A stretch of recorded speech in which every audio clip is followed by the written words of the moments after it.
Morning, Knicks Nation. Today is Monday. It's the 7th day of April 2025. I hope you're all safe and healthy today. I hope your family's safe and healthy and that the needs of you and your family in terms of food, shelter, clothing, as well as health are being met today.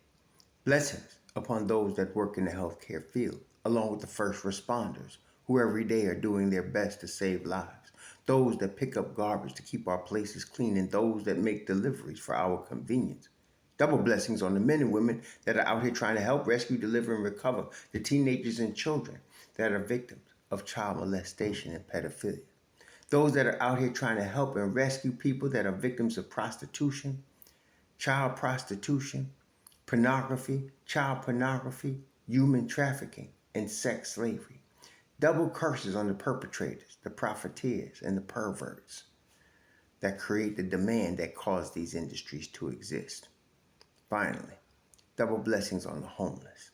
More than 600,000 men, women, children, families, senior citizens, and military veterans homeless in the streets of the United States of America. Blessings upon them, for theirs is the kingdom.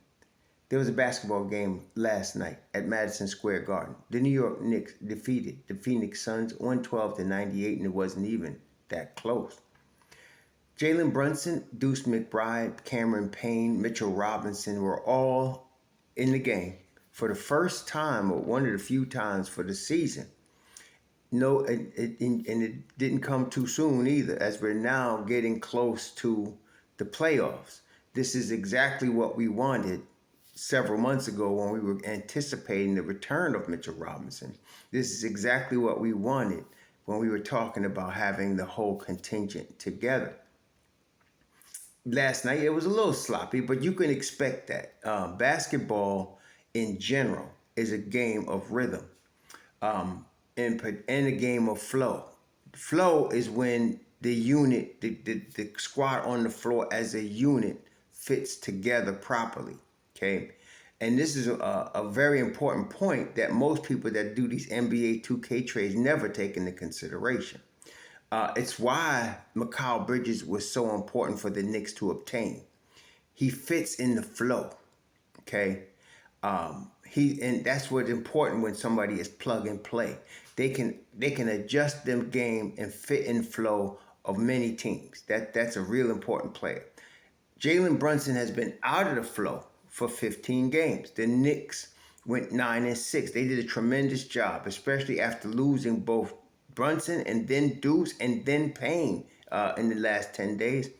They still went 9-6 over that period of time. That's a tremendous job. Give Tom Thibodeau the kudos he deserves. Give that man the respect he deserves. DeLon Wright filled in more than admirably for the three missing point guards. Kyler Kolek also, contributed best he could in his rookie situation. Now that we have all of them back, those other two gentlemen are going to have to take a back seat because the troops are back. But last night, the Knicks shot 43% from three. But this is the thing, and this is the Mitchell Robinson effect. They held Phoenix to 12%. 12 from three. Okay? That's the Mitchell Robinson effect on the Knicks that we were looking for coming into the season and anticipating down this part of the season. They out-rebounded the Phoenix Suns 41-35. And again, this is still a work in progress. Mitch Rob is still coming along. He should be, the way this thing is looking, he should be right on time for the playoffs. And I mean that, right. Be right and be on time for the playoffs. That's going to be really good. They turned the ball over a little too much, but again, it's because Brunson has been out the flow for 15 games. So it takes a little time to get back in the flow with him. But the big story, a major piece, which we were talking about on Friday, is OG Anunoby. I mean, he was a major piece when he came over in the trade for R.J. Barrett and Emmanuel Quickley a little over a year and a half ago. But he has become the total package. He already, again, when he came here, he already had the spot up shooting down. He could do that. he was already 6'7", 240 pounds of fury. He was strong. He was already an all-NBA elite defender. But now, he has added to his package. Now, I want to tell you, honestly, this is something that very rarely happens in the league. It very rarely happens where a guy's game evolves like that at this stage of his career. Usually the NBA, like I said, people get into the league based on an elite ability in basketball. There's something like, for example, we talk about Tyler Kolek. His elite vision and court passing ability is what get him in the league, okay? So is he going to stay in the league? Is he has to develop other things in his game, especially we're talking about defense. That's an example. And that's every player has something that they do on such an elite level with the basketball or in the game of basketball that causes them to be able to be in a league where the 400 best players in the world play, okay? So for OG, it was the defense and his size, at 6'7", 240 pounds, able to guard 1 through 5, it's an elite skill. And then on top of that, to be a spot-up three-point shooter in the NBA is an elite thing because, again, the speed of the NBA game, would hinder a lot of people. Like I like to bring up Jimmy Fredette because he's a classic example. Could shoot the lights out in college and in China, but when it came to the league, you can't do it because that split second of speed difference in the NBA makes all the difference in the world to the rhythm of a shooter. So here you got OG Anunoby that was already elite on defense. But now, and he's already elite as a spot-up shooter. But now he's putting the ball on the floor and dunking on people. And then we're talking about at an elite level. He's not just doing it well. He's doing it so that at this stage, he's going from a defensive star to a complete package star, which means when you have a guy that's the complete package star, people have mentioned Kawhi Leonard. That's the type of guy you're talking about. And that I don't say that lightly because I don't like to mention great players like Kawhi Leonard with anybody, just like flippantly. You don't do that flippantly. You got to have more respect for the players in the game. But he is playing on that level right now, whereby what we witnessed last night, if you want to review that game, the opponents always have to shade toward Jalen Brunson. If they don't, he will kill you, okay? And he will win the game for the Knicks if they don't shade toward him. So they got to shade toward him. And as you know, teams have been double teaming him. First, they put full court pressure on him, and then they double him to get the ball out of his hands. And you want to do that against a guy like that. You would do that against a Kyrie Irving, a Luka Doncic. You would do that against any elite offensive talent. So you got to shade toward Jalen Brunson. But then if you do that, and we saw this last night, you got to deal with OG Anunoby. And he ain't no joke, man. He will kill you. He was going to the rim and dunking on people. So now we got an elite defender. You could throw him, which they did, on Devin Booker. Devin Booker. One of the elite offensive talents in the game of basketball in the world. Devin Booker, who scores 60 points and 70 points in the game. Devin Booker. You could put OG on him. You could put OG on Giannis Antetokounmpo, 6'11".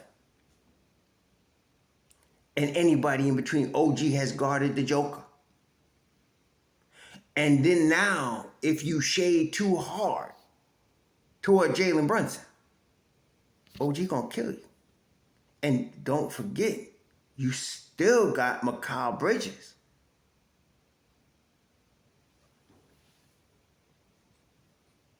Now, this is ridiculous. So he is the key. And when you want to talk about the possibility of the Knicks making a championship run this year, like I said, in the next 3 years, if they're going to keep this team together, despite all of the noise from the drunken land of delusion that is Knick media and some of Knick Nation, if they keep this team together, which they planning on doing, they're going to win a chip in the next 3 years. They're going to win a chip. I'm telling you, they're going to win a chip in the next 3 years. But we're talking about this year. And the possibility of them winning a championship this year just went up several notches for 2 reasons. Mitchell Robinson and OG Anunoby. Okay, just went up. So you got a healthy Mitchell Robinson who's now rounding into Mitchell Robinson's shape. Best offensive rebounder, one of the 2 or 3 best in the game. Rim protector, elite. And now you got OG Anunoby playing like Kawhi Leonard in his prime. And then you still got the nerve to have Jalen Brunson.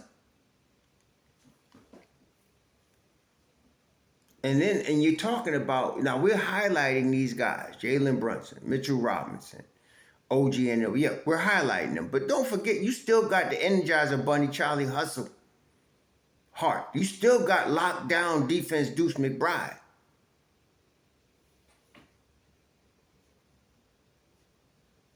You still got a guy in Karl Anthony Towns that there is no 5 in the world that can guard him, even on one leg. Even on one leg, which he's been playing on for half a season. I don't know, man. I don't know. That's what I'm saying. So right now, the way the thing stands, the Knicks need to beat Boston in the Garden tomorrow to clinch the 3rd seed. And that's going to happen. They're going to clinch the 3rd seed. That's going to happen. Again, they won their 50th game for the 2nd time in 2 years. And as you probably heard, it's the first time in 30 years. Let me say it again. For all you knuckleheads out here, keep asking for trades and foolishness. This is the first time in 30 years that the New York Knicks have had back-to-back 50-win seasons. 1995 was the last time they did that. And you're going to see more 50-win seasons from this crew. Okay? But the last time they did it with 30 years, this is how special this is what you're looking at right now. Most of y'all ain't old enough. You was in diapers the last time the Knicks did this. That's why you don't understand what you're looking at. But those of you heads that are my age, y'all been around at least in the 70s, 80s, 90s even, that you were some semblance of an adult and you saw the basketball, you're understanding a little bit what you're looking at. You got to understand the culture that you got now. The front office you got, the coaching you got, and the team you got. Yeah, that's why I have no tolerance on my channel for people coming in trying to play, want to be GMs and want to be coaches. You know, I don't have no tolerance for it because I've seen some bad stuff in New York. This right here is creme de la creme, what we got right now. It really is, on all levels, okay? Some knucklehead was talking about, newsflash, we're not San Antonio, Miami. And then I said, idiot, that's the problem. We are San Antonio and Miami right now. We have that right now. That's where we at. Anyway, the Knicks are in the 3rd seed. Right now, the biggest question mark in the East is who's going to be the 5th and the 6th seed. Right now, you got Indiana, right? Indiana has 5 games left, and they have 3-game lead on Milwaukee and a 4-game lead on the Pistons. So even though technically they could drop a little bit, they're going to be the 4th seed. Okay, Indiana is going to be the 4th seed. So then the question is, who's the 5th and the 6th seed? And that's where the game is right now. Orlando is out of it. They're going to be playing, okay? So right now, Detroit and Milwaukee, one of them is guaranteed to be the 5th seed, and one of them is guaranteed to be the 6th seed. Right now, Milwaukee has a 1-game lead on the Pistons. And I believe they got to play each other. Let me just double check that. But I believe they got to play each other in this last week of the season. Let me just double check, make sure I ain't lying to you. Yes, they do. In fact, they play each other twice. Detroit has 4 more games left. And them and Milwaukee have a home and home. So that's going to be decided right there. So right now, Detroit is the 6th seed. They're a game behind the Bucks, okay? And so it's going to be interesting because the reason I'm so hyped on this part isn't really because I want the Knicks to play the Bucks because the Bucks are weaker right now without Dame Dollar. What I want, really, what I want to see Detroit play Indiana because I want Detroit to beat Indiana because I can't stand Halliburton's mouth. That's why. And I love Obi. Obi's our boy, right? Obi scored 20-something last night. They beat Denver last night, and Obi scored 20-something. Obi had to start because they did not have Pascal Siakam. And Obi started, and Obi scored 20-something points last night. Let me see. I know he scored. I was watching the game. I turned it off when Indiana took control, but at that point, he had 22. Let me see here. He finished the game with 22. Yeah, at that point, he had 22. He had 22 points, 4 boards. He shot 9 of 18 from the field, 4 of 9 from 3. Y'all remember when Mark Berman was talking about Obi can't shoot? Thibodeau was frustrated because Obi can't shoot. That's why you don't listen to guys like that. He scored 22 points last night, 4 3-pointers, 26 minutes. And Indiana beats Denver in Denver, 125-120 last night. Now, Denver did not have Jamal Murray, but hey, you got to go with what you got. You know what I mean? So, yeah. So, we love Obi, but I can't stand that Halliburton with that mouth of his, man. So, I would love to see Cade Cunningham put the Motown punch in his mouth. I would like to see that. So, that's why I'm hoping Detroit gets the 5th seed so that they could play Indiana in a 7-game series. That would be something I'd like to see. Yeah, so for that reason, that's why I'm paying such close attention to this. But yeah, so that's going to come down to the last 2 games of the season. Milwaukee against Detroit. And one's in Milwaukee and one's in Detroit.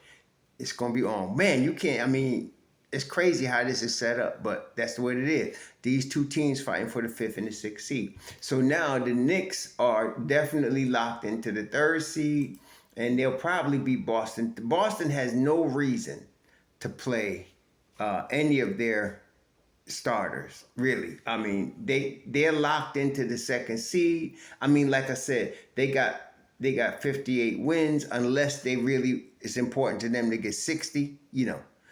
There's no reason for them to be playing. Like, let me just see. I think they're listing Tatum as out. Tatum has been ruled out against the Wizards yesterday because of his ankle. And they said Porzingis has an illness, and he was ruled out against the Wizards yesterday. So, and they still whooped the Wizards. But, I don't know. I wouldn't expect them to play against the Knicks. To me, in all y'all that like to criticize Thibodeau for putting players in harm's way or whatever because of, because they might get hurt when they don't need to play. This is a situation you should be ready to criticize Boston because all them cats should be sitting. They're not going to get the 1st seed. They're not going to drop to the 3rd seed. They're locked into the 2nd seed. There's no need to play these guys. They should be playing all their youngins right now, okay? But we'll see. I know last night they started Brown, White, Holiday, Cornette, and Al Horford. That was their starting 5. And then they had Hauser, Shireman, Torrey Craig, Peyton Pritchard come off the bench. That was their team. So they basically played their full contingent without Tatum and Porzingis. So they may come at us with their full contingent, although I logically don't understand why they would do that. But let me also say this. I don't care. The game matters to the Knicks. And we got our full contingent. Bring it on. If they stupid enough to, bring their crew, bring their crew. Let's do the thing. Okay? That's all I'm saying. So I'm thinking the Knicks should end the season with 52 wins. They got 4 more games. They should win 2 of these 4 and end the season at 52 and 30. They're gonna lock into the 3rd seed. If things break right this week, I don't expect any of the starters. Now they might play their bench people. They might have Mitch Robb with Deuce and them start against Brooklyn on Sunday. That's the last game of the season in Brooklyn. But I don't expect any of the other guys, the starters, to play against Brooklyn if things break right this week. So they got Boston tomorrow. They got Boston tomorrow. Then there's a back-to-back. You know, they got a back-to-back Thursday and Friday. One of them is Detroit. They got a back-to-back. One of the games is Detroit. Which one is Detroit? They play Detroit on Thursday in Detroit. And then they got Cleveland on Friday at home.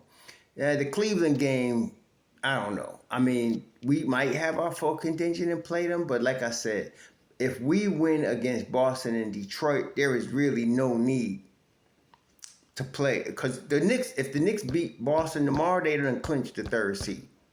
So there'd be no need for them to play any of their guys in Detroit on Thursday, except you want Jalen Brunson to be eligible for the postseason awards, right? So he needs to play, let's see, he needs to play 3 of these games, you know, to get to 65. He needs to play 3 of these games. So that's the only reason you might have them out there against Cleveland. But once he gets his 65 games in, I don't think they need to play him Sunday against Brooklyn. They don't need to do that. So I expect on Sunday, all things being equal, everybody healthy, the second unit to start. You know, you start Deuce against Brooklyn. You start Mitch Rob against Brooklyn. Then you bring in, you know, you're going to see your boy Kolick, Marshawn Beaucamp. You know, you'll see those guys get some minutes, you know, in that game, because we shouldn't be seeing our starters. OG, McCall, but McCall's going to play, though. He's going to start because he don't want to break his streak. So he will start, but I don't want him to play more than just like the first quarter. That's it. Then sit him down. But McCall's going to play. He's not going to miss a game just because he don't miss games, right? So we'll see. But, yeah, I don't expect them to really play a lot against Brooklyn. But we need these next 2 games to lock down the third seed and to get that 52 wins. Yeah, that's it. But yeah, so if Boston want to come with their noise, come with your noise. We ready now. Y'all enjoy your Monday. Have a good week. So